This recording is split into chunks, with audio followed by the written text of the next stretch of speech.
Hello, thank you for joining me today.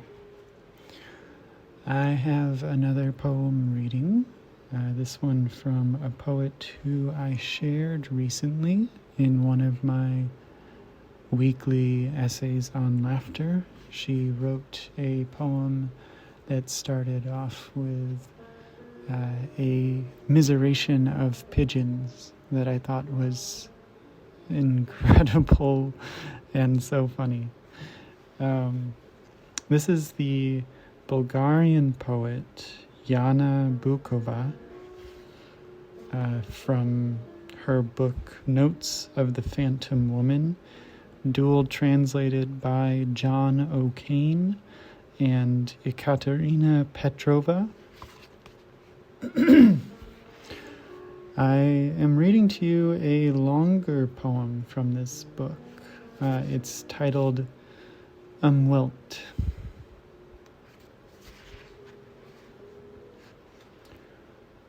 One. The people who lived in paradise must have had terrible personalities. Observations from the island. The spider waits for the moon to appear in order to begin its weaving. Swallows fly amidst the rain, shaking out their wings.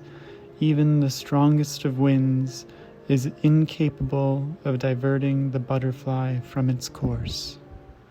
I want to find out what it is nowadays that makes the above ready-made poetry so suspect. 2. Wherever I go, I find meanings, just like wherever Poirot goes, murders take place. Do not seek truth where the many find it. When truth flows unimpeded like a river, it always flows downward. Confucius to the journalists. 3.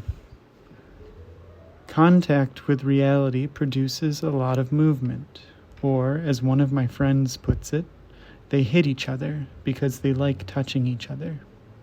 The sky, as Kepler discovered, is not a dome, it's a siege. His noetic onion of perfect platonic solids collapsed. It came to be mathematically proven that every orbit possesses two centers, and one of them is emptiness. Kepler displayed amazing sang-froid for someone whose mother was almost burned at the stake as a witch. Only much, much later there appeared the science of economics, according to which the unlimited reproduction of archetypes leads to their inevitable devaluation. Hence terms emerge such as light pollution. 4. There are some people who enter a building to ask for directions and then get lost in the building. There are some who accuse Schrödinger of cruelty to animals. Something intervenes like a bulldozer, like a system of measurements. The temperature in the room influences the capacity of judgment. A compound word from the Greek will always be found to define a condition. Let the logica, the loss of capacity to recall the correct name for a thing. Agnotology, the study of keeping people in ignorance for one's own benefit. Nympholepsy, the frenzy of emotion concerning something unattainable. But let us not overestimate the value of movement. Dust adds weight. Anonymous. 5. People medicated themselves with whatever was available. Radioactive pastilles at the beginning of the 20th century, pharmaceutical heroin from Bayer for neurotic housewives.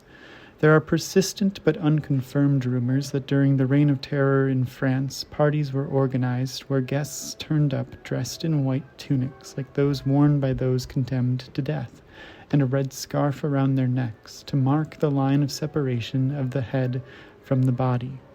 But one fully documented fact is that short hair became fashionable among women for the first time during this period due to the executioner's practice of cutting the victim's hair so that the blade wouldn't be blunted. The style was called à la guillotine. It's no accident that laughter is contagious, just like panic. This simply confirms their common origin. The very instant that screaming has exhausted its purpose and the mouse, backed into a corner, starts to emit a different, higher-pitched staccato sound.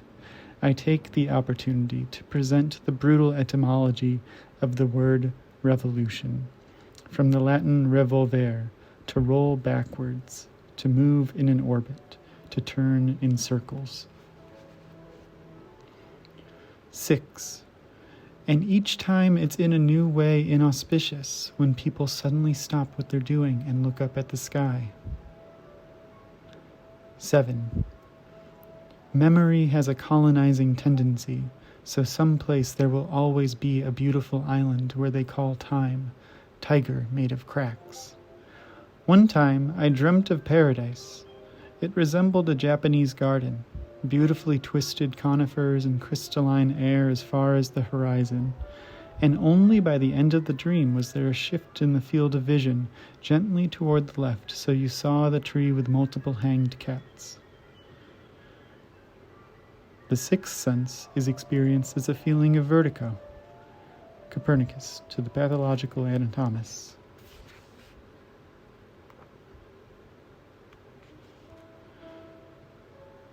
I think I will end my reading of this poem there, although there are about 6 more pages left in the poem series to read.